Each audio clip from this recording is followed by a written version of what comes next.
This is Democracy Now!, democracynow.org, The War and Peace Report. I'm Amy Goodman with Juan Gonzalez. Well, a group of 5 countries have launched their own development bank to challenge the United States-dominated World Bank and International Monetary Fund. Leaders from the so-called BRICS countries, Brazil, Russia, India, China, and South Africa, unveiled the new development bank at a summit in Brazil.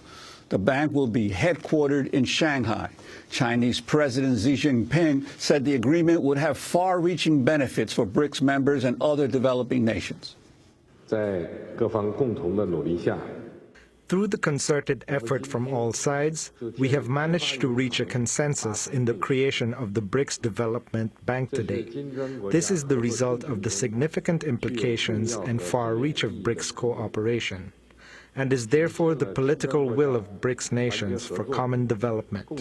This will not only help increase the voice of BRICS nations in terms of international finance, but more importantly, will bring benefits to all the people in the BRICS countries and for all peoples in developing countries.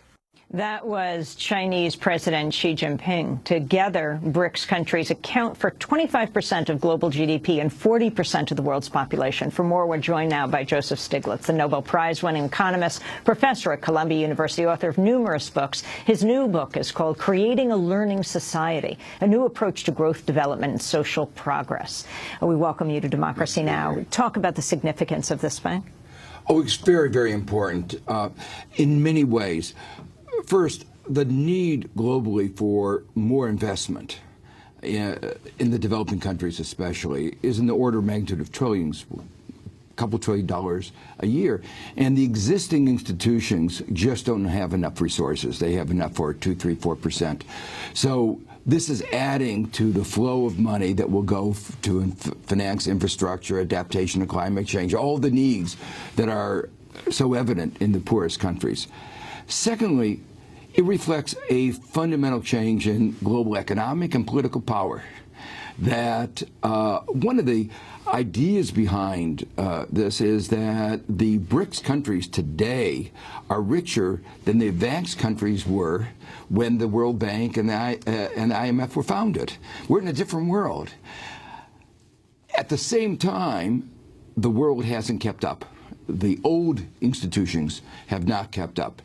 You know, the G20 talked about and agreed on a change in the governance of the IMF and the World Bank, which were set back in 1944. There have been some revisions. But the U.S. Congress refuses to follow along with the agreement. The administration failed to go along with what was widely understood as the basic notion that, you know, in the 21st century, the heads of these institutions should be chosen on the basis of merit, not just because you are an American.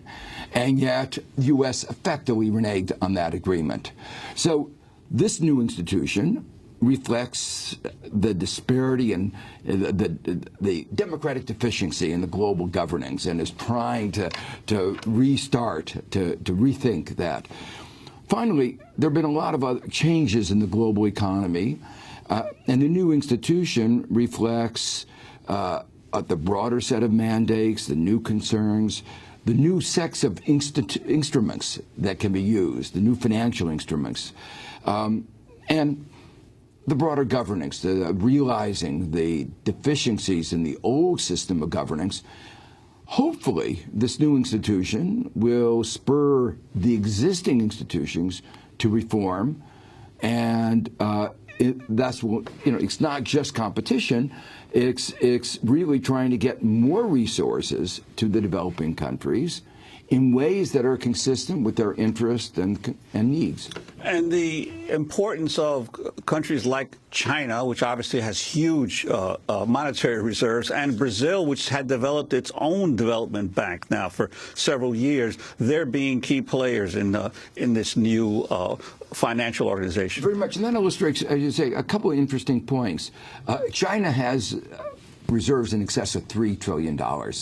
So one of the things is that it needs to use those reserves better than just putting them into U.S. Treasury bills. You know, my colleagues in China say that's like putting meat in a refrigerator and then pulling out the plug, because the real value of the money put in U.S. Treasury bills is declining. So they said we need better uses for those funds, certainly better uses than using those funds to build, say, shoddy homes in the middle of the Nevada desert. You know, they're real social needs, and those funds haven't been used for those purposes.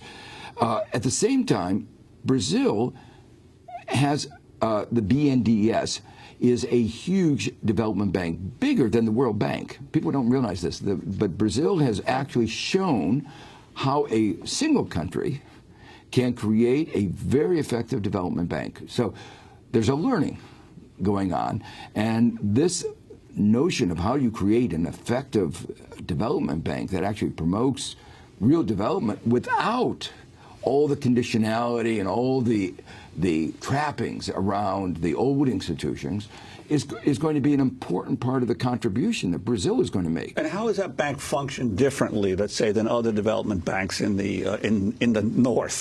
Well, we don't know yet, because it's just getting started. The agreement, it's been several years underway. The discussions began about 3 years ago, and then they made a commitment, and then they've been working on it very steadily. What was big about this agreement was there was a little worry that there would be conflicts of the interest. You know, everybody wanted the headquarters, the president. Would there be enough political cohesion, solidarity to make a deal? Answer was there was. So what it was really saying is that in spite of all the differences, the emerging markets can work together in a way more effectively than some of the advanced countries can work together.